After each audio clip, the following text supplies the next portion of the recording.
Rivali Dow. Straight A's, perfect attendance, respectful, she had told herself. He earned it. The following Monday, Jordan took it to school. Tanya wasn't thrilled about that, but he swore it was just to finish a group project. He stuffed it in his backpack and promised, "Mom, I'll be careful." By lunchtime, he was calling her from a friend's phone. Panicked. "It's gone," he said.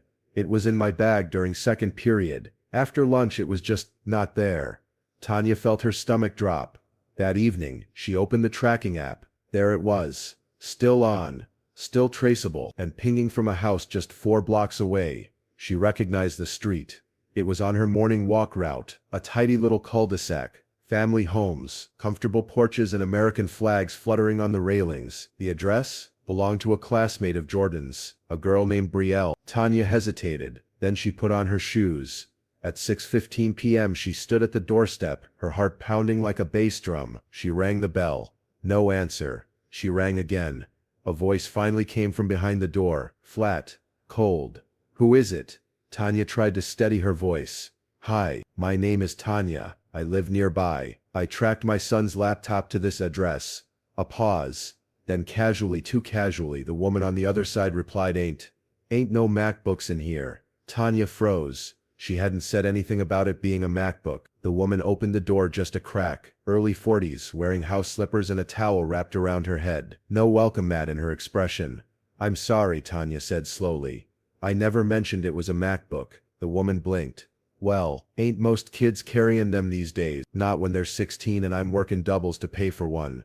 The woman's expression tightened. "Look, nobody took your kid's laptop. But I didn't say it was taken. That was it." The moment hung there, like the final beat of a silent metronome. Behind her, a girl's voice. Teenager echoed from inside. "Mom, who is it?" Tanya caught sight of a shadow in the hallway, then the door slammed shut in her face. No goodbye, no explanation, just one sentence carved deep into Tanya's chest. "Ain't no MacBooks in here." But she never said it was one. Not out loud. She said she didn't know anything, but my son just showed me a screenshot, sent from his laptop from inside her house. Tanya barely slept that night. Every time she closed her eyes, that woman's voice echoed in her head. "Ain't no MacBooks in here." But the way she said it, the speed, the exactness felt rehearsed, like a line read off a bad script. She wasn't just suspicious now, she was certain. By morning, Jordan was back to school. Tanya told him to keep quiet, say nothing to Brielle, and just observe. He nodded, tense but alert. He knew the laptop wasn't just a laptop now, it was proof of something deeper. At 9:17 a.m., while Tanya was halfway through a customer service call at work, her phone buzzed, a text from Jordan. Then a photo, her breath caught in her throat. It was a screenshot. A file titled ngfile.tkx was open. Top corner of the image, the wallpaper. Jordan's custom background, black with a red tiger. That was his laptop. And worse, it had been screen captured and sent to him from Brielle's Instagram burner account. A message followed.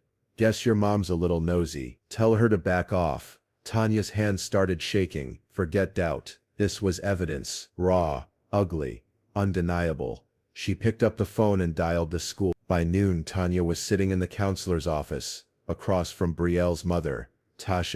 No towel on her head this time, no slippers, just a smug smile that said, "You got nothing. So your son's accusing my daughter of stealing now," Tasha said, crossing her arms. Tanya kept her cool. "I'm accusing no one, but I have a screenshot that came from my son's missing laptop." Tasha rolled her eyes. "Kids play games, they prank each other, through locked Apple IDs and geo-tracking." The counselor cleared her throat. "Let's stay respectful." "Oh, I am," Tanya replied, her voice like cold glass. "But if my son can prove that laptop was active inside her house, then we have a problem that's not just school-related." Tasha leaned back, her arms tight. Her mouth said calm, but her eyes, they were darting, defense cornered.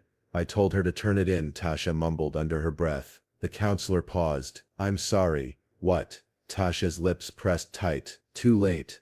The dam cracked. Even before Tanya spoke, she knew she'd won the truth. But now came the harder part. What to do with. She stood in front of everyone and lied until her daughter looked up, eyes trembling, and said, "Mom, please stop. I can't do this anymore." The school scheduled a mediation. Principal, counselor, both families. And at the center of it all, Jordan and Brielle. Tanya sat straight backed in her chair, calm, but sharp-eyed. Tasha, across the table, wore full makeup and an ironed blouse. Her mask was perfect. Brielle, though, looked different, nervous, pale, her phone clutched so tight her knuckles blanched.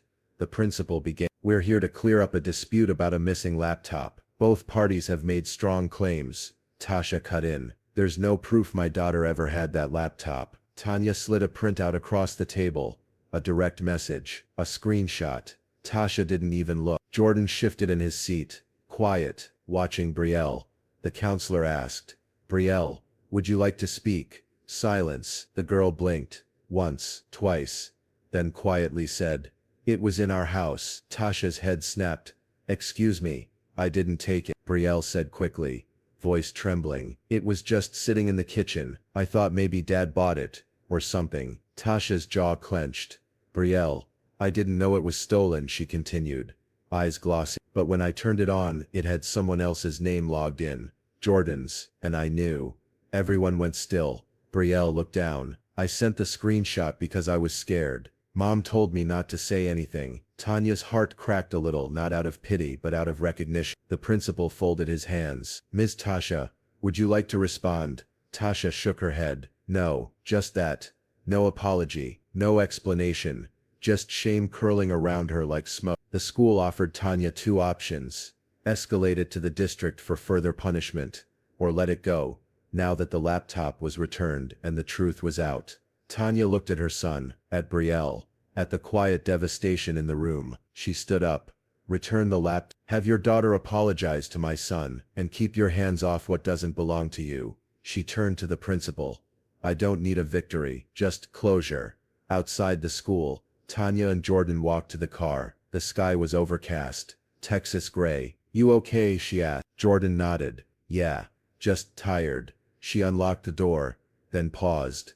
Sometimes, she said, doing the right thing means letting people keep their lies. You just don't let them live rent-free in your head. They drove off. The laptop was back, but that was gone for good.